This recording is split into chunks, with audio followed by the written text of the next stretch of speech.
चेता जी, दिल्ली से। शेहरवंश महाराज जी। गुरुदेव भगवान, इस मृत्यु लोक में आने के बाद जिन जिन से हमारा रिश्ता बनता है, जो दुख या सुख प्राप्त होता है, उन आत्माओं द्वारा वो क्या पुनर्जन्म का रिश्ता या पूर्व जन्म का रिश्ता होता है? पूर्व जन्म का प्रारब्ध कर्म होता है। जहां हमारा जैसा कर्म है वो आकर के सुख या दुख हमको देगा। अब जैसे कर्म बिगड़ा हुआ है तो रूप में तो आएगा, लेकिन पूरे जीवन आपको क्लेश देता रहेगा। वो ऐसे आचरण करेगा कि आपको क्लेश होगा, वो आपको मारेगा, आपको गाली देगा, आपकी संपत्ति का नाश करेगा। आया पुत्र रूप में ही है, लेकिन हमारा कर्म है जो हमको दुख देने आया है, तो पुत्र रूप में आया है। ऐसे ही सुख रूप में आया है, विनम्रता, बड़ा प्यार, पूरे जीवन भर ऐसे आचरण जिससे देख देख करके सुख हो, वो कर्म। को न काहू के सुख दुख कर दाता, निज कृत कर्म भोग सुन भ्राता। हे भाई, कोई किसी को सुख दुख नहीं देता, अपना कर्म ही सुख दुख देता है। वही उनके दिमाग में सवार होकर ऐसा बोलेगा, हमें सुख होगा, वही ऐसा बोलेगा, हमें दुख होगा। हमारा कर्म ही हमको सुख दुख देता है। तो इसलिए हमें ये जन्म जो है, राग रहित होकर के, ममता रहित होकर के, सारा ममता, सारा अनुराग भगवान के चरणों में समर्पित कर दें और नाम जप करें और सबसे अच्छा व्यवहार करें। अपने पराये का भेद न रखें। सब में भगवान विराजमान है। ये अपने पराये छोटे छोटे घरों में अपने को बांट ले, ये सब अज्ञान की बातें हैं। भगवान ने तो मेरा व्यवहार सबके साथ अच्छा होता, लेकिन प्यार और इज्जत के लिए हमेशा तरसती हूँ। मेरा व्यवहार तो सबके लिए अच्छा होता है, बट सामने से प्यार और इज्जत के लिए मैं हमेशा तरसती रहती हूँ। नहीं, इसकी जरूरत नहीं है। दुखी हो जाओगी, परमार्थ में नहीं चल पाओगी। तुम्हें कोई प्यार दे संसार में, तुम्हें कोई सम्मान दे संसार में, ऐसी आकांक्षा रखना बिल्कुल गलत आकांक्षा है। ये घोर विष की पान करने की वृत्ति है। सम्मानम कल्याति घोर गरलम, नीचापमानम सुधा। मैं तुम्हारे साथ अच्छा करूंगा और तुम हमारे साथ अगर गलत करोगे तो भी मैं तुम्हारे साथ अच्छा करूंगा। मैं आकांक्षा नहीं रखता कि आप मुझे सम्मान दें या हमें वाहवाही करें, इसलिए मैं नहीं करता। मैं आपके साथ अच्छा व्यवहार इसलिए करता हूं कि मेरे भगवान आपके हृदय में वास करते हैं। अगर आप सम्मान, इज्जत का मतलब सम्मान ही होता है। अगर आप सम्मान चाहती हैं, आप उधर से अनुकूल बात चाहती हैं, को आपके अनुकूल चले, वो आपको सम्मान दे, तो ये मायाकृत बात है। इसमें आपको दुख होगा, जलन होगी, आप अच्छा करना भी छोड़ देंगे। अच्छा करके दूसरे से सम्मान चाहना, दूसरे से अनुकूलता चाहना, यह अज्ञान की बात है, परमार्थ की बात नहीं। परमार्थ की बात यह है कि अच्छा करके, यदि सामने वाला बुरा हमारे साथ व्यवहार करता है तो भी हम अच्छा करेंगे, क्योंकि हम उसके लिए नहीं कर रहे, हम भगवान के लिए कर रहे हैं। वो व्यक्ति अपने स्वभाव से हमें गाली दे रहा है, लेकिन अगर अवसर आया तो सबसे पहले हम दौड़कर उसका सहयोग करेंगे। ऐसी भावना होनी चाहिए। ये परमार्थ है। स्वार्थ और परमार्थ में अंतर होता है। आपकी जो बात है वो स्वार्थ युक्त है। आप स्वार्थ रखते हैं कि हम इसको पानी पिलाया तो धन्यवाद हमें बोले, ये बात ठीक नहीं है। ये स्वार्थ युक्त है। परमार्थ ऐसा आदेश नहीं करता। परमार्थ आदेश करता है, नेकी कर दरिया में डाल। अच्छा किया और परमात्मा के लिए समर्पित कर दिया, तुम हमारे साथ उसके बदले में क्या व्यवहार करते हो, हमें उससे कोई मतलब नहीं है। अगर आप परमार्थ में चलना चाहती है तो इस बात को स्वीकार करें, क्योंकि दुखों का नाश करने वाला परमार्थ ही, अध्यात्म ही है। स्वार्थ में तो दुख ही दुख है।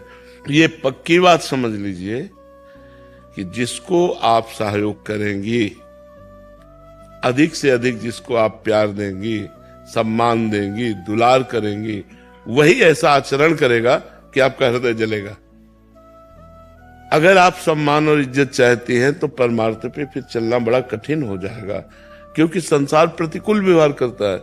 हमको हंस के प्रतिकूलता को टाल करके आगे बढ़ना है। अगर हम इसी अनुकूलता प्रतिकूलता में स्थित रहे तो क्षमता को कैसे प्राप्त होंगे, कैसे भगवान के चरणों तक हम पहुंचेंगे।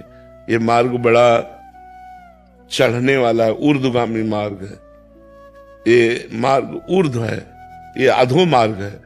तो अधो मार्ग की तरफ मत चलो, ऊर्ध्व मार्ग, स्वार्थ की तरफ मत चलो, परमार्थ की तरफ चलो। डॉक्टर हेतल कसराना जी। राधा वल्लभ श्री राधे राधे महाराज जी। महाराज जी, मैं डॉक्टर हूँ। कभी कभी पेशेंट को उनकी गंभीर बीमारी के बारे में बताना पड़ता है और वो सुनकर पेशेंट रोने लगता है, तो क्या मुझे किसी का दिल दुखाने का अपराध लगेगा महाराज जी? नहीं, दिल दुखाने का अपराध तो नहीं लगेगा, लेकिन बहुत प्रवीणता पूर्वक वचन बोलने चाहिए, बहुत प्रवीणता पूर्वक वचन। पहली बात, यदि उस मरीज के पास कोई भी सेवा में है तो आपको मरीज से नहीं बताना है, उसके सेवा वालों को बताइए। और मरीज से बिल्कुल बात मत कीजिए कि उसको इस तरह की बात करके हम उसको एकदम दुख में डाल दें, ऐसा। अगर मरीज के पास कोई नहीं है और फिर डायरेक्ट आपको बताना है तो बहुत प्यार भरे और उत्साह भरे शब्दों में, वैसे तो आपकी रिपोर्ट में कैंसर आया लेकिन कोई खास बात नहीं है, आप बिल्कुल ठीक हो जाएंगे, बस थोड़ा सा समय लगेगा, आप निश्चिंत रहिए। मतलब वो चाहे कल मर जाए, लेकिन आपको तुरंत ऐसा उसको दुखी नहीं करना है। सबसे बड़ी औषधि होती है वचन। अच्छा, ये तो बिल्कुल नॉर्मल सी बात है, आप बिल्कुल ठीक हो। ओ, सुन के मरीज को अच्छा लगता है कि अच्छा डॉक्टर मिल गया, मतलब अब हमारा रोग नष्ट हो जाएगा। तो ये बात है। अगर आप डायरेक्ट किसी को ना कहें और उनके परिकर को कहें तो ज्यादा अच्छा रहेगा। और जब किसी के पास कोई नहीं है तो भी बहुत मधुर शब्दों से हम ऐसे कि आपके ये कोई सीरियस मैटर नहीं, पर ऐसा है, उस पर हम दवा दे रही हैं और बहुत जल्दी शीघ्र ही लाभ आपको प्राप्त होगा। और ऐसे बहुत से मरीजों को लाभ प्राप्त हुआ और अच्छे हो गए। ऐसा कर, भले वो कल मर जाए, लेकिन हमको मधुर वचनों से बोलना है और अच्छी औषधि का सेवन करना है। अब वो कितने दिन जिएगा, लेकिन वो मर मर के जिएगा अगर हम उसको बहुत सीरियस बोल देते हैं। कि अब तो हमने ऐसे व्यक्तियों को देखा जिनके घर वालों को डॉक्टरों ने बता दिया कि अब ये कुछ दिन के रहे, लेकिन ना घर वालों ने बताया ना डॉक्टरों ने बताया, तो बड़ी प्रसन्नता से, मतलब वो सुख पूर्वक, मरना तो उनको है लेकिन उनको चिंता नहीं है। अब उनको चिंता डाल देना तो मुझे अच्छा नहीं लगता। कि आप उनके घर वालों से या उनके जो परिकर के हैं उनसे बोलो, मरीज को डायरेक्ट मत बोलो। और डायरेक्ट भी बोलना हो तो बहुत ही ऐसे सरल शब्दों में बोलिए कि उसे सीरियस ना ले पावे जी। सुमन जी कोलकाता से। श्री हरिवंश महाराज। राधे राधे महाराज जी। महाराज जी, गाड़ी बंगला बैंक बैलेंस सब सुख होते हुए भी ओवर थिंकिंग कारण डिप्रेशन की शिकार थी। फिर कहीं दिखाया, उन्होंने बहुत सारी अंगूठियां पहना दी, सारे हाथ में अंगूठियां हो गई। फिर 2.5 साल पहले फिर भी सांप बैठा है बिल के नीचे अंदर और ऊपर से बहुत सारी लाठियां चलाओ तो क्या फर्क पड़ेगा। हाँ, फिर कह रहे कि 2.5 साल पहले आपका संग सुनने को मिला, फिर नाम जब से महाराज जी अभी एकदम स्वस्थ हूँ। हाँ। और मतलब कोई भी टेंशन नहीं है। हाँ। बट इस जो मेरे बदले हुए स्वभाव को देख के मेरे घर वालों को अचंभा सा लग रहा है कि ऐसा उनको पसंद नहीं आ रहे, पहले वाली ठीक थी। संसार ऐसा है। अंगूठियों से कुछ होता है क्या?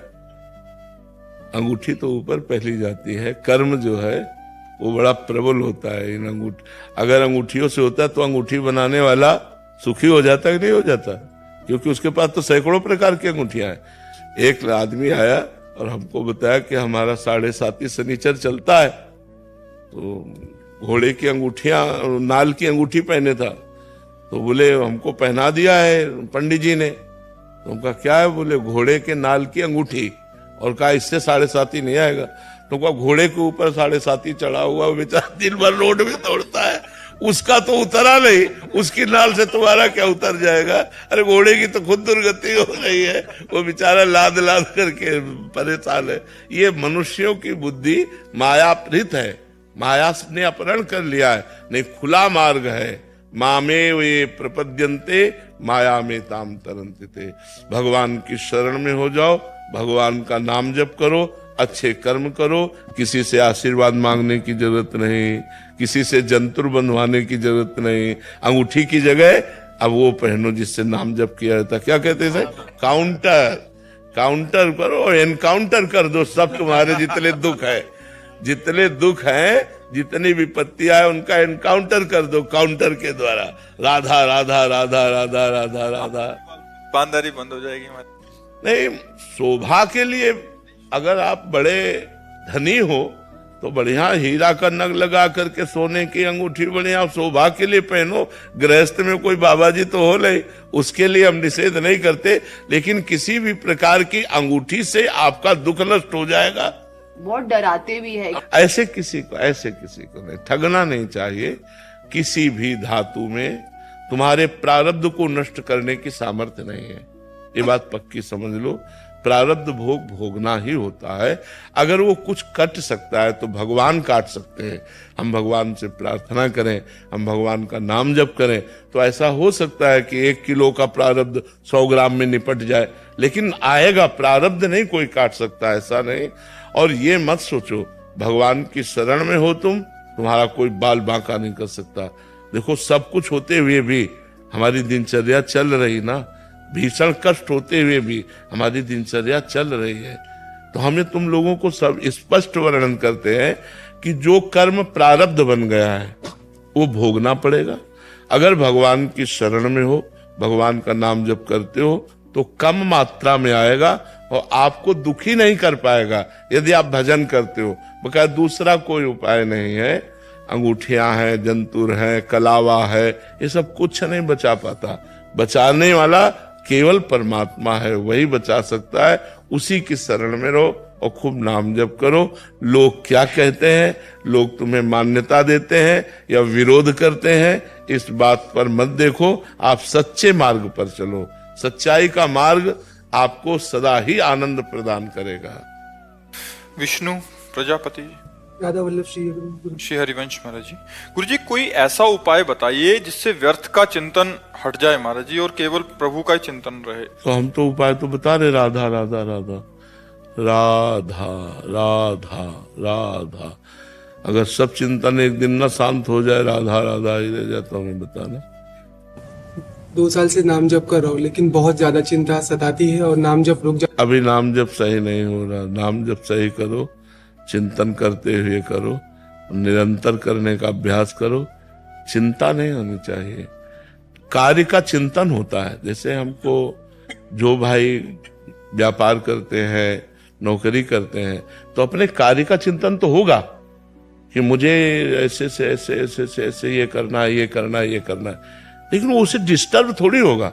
डिस्टर्ब होने के लिए जो हमारे पक्ष है, उनकी मजबूती के लिए उसको सत्संग मिला हुआ है, वो भजन करता है कि यार अगर ऐसा हुआ, निगेटिव मान लो मन ने फेंका कि ऐसा हुआ, तो पॉजिटिव तुरंत विवेक ने कहा कि भगवान है ना, किशोरी जी है ना, वो संभालेंगे ना, फिर वो शांत हो गया।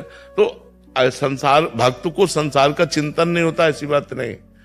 हमें जो कार्य करना है, अगर उसका चिंतन पहले से नहीं करोगे तो कार्य कर ही नहीं पाओगे आप। कोई भी कार्य होता है तो उसको पहले अपने दिमाग में कर लिया जाता है, ऐसे वहां से वहां जाना, वहां से ऐसे ऐसे करना, पूरा कर लिया, फिर उसको हम प्रैक्टिकल में करते। पहले उसको अपने दिमाग में करते हैं, तो दिमाग में तो करना ही पड़ेगा। अगर आप उसका कार्य का चिंतन नहीं करेंगे तो कार्य में परफेक्ट हो ही नहीं सकते।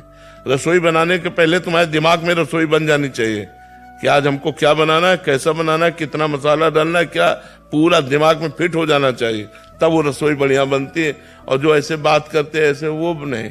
कोई भी कार्य करना है बड़ी एकाग्रता से करो, उसका चिंतन करके पहले कार्य को पूर्ण करो और फिर क्रिया में उसको उतारो, और वो सब कर्म भगवान को समर्पित कर दो, वही भक्ति बन गया। परेशानी क्या है? हम कह रहे चिंता क्या? ऐसा थोड़ी कि संसार का चिंतन ना होगा, क्योंकि संसार के हमें कार्य करने। कोई भी कार्य बिना चिंतन किए करना वो ठीक नहीं होता। पहले चिंतन करो, हमको वहां से वहां जाना है, वहां से वहां जाना है, वहां से वहां, अपना पूरा प्रोग्राम 24 घंटे का फिट हो गया। अब हम आराम से उसको कर रहे हैं, कोई परेशानी नहीं, क्योंकि हमने पहले ही चिंतन कर लिया हमको ये ऐसे ऐसे से करना है। अब वो हर कर्म भगवान को समर्पित कर दे, वही भगवत प्राप्ति का हेतु हो जाएगा। और बीच बीच में राधा राधा चिंतन करे। परेशानी क्या है?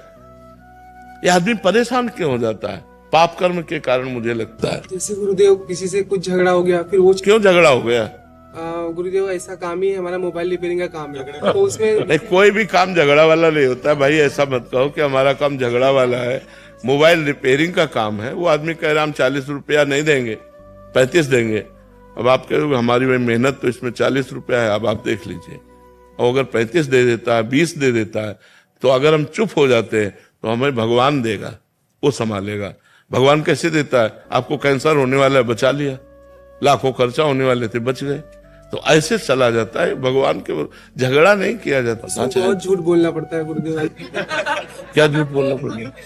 कि गुरुदेव अगर 100 रुपए का कोई चीज हम लेके आए हैं, 100 रुपए की जगह पे हम 200 रुपया मुनाफा भी रख रहे, तो गुरुदेव यहाँ पे मैं सही हूँ या गलत हूँ? फिर नहीं, मुनाफा हम कह रहे हैं कि मुनाफा लेने के लिए ही व्यापार किया जाता है, लेकिन हम ये क्यों बताएं कि तुम्हें कसम से कह रहे हैं 300 रुपए की है?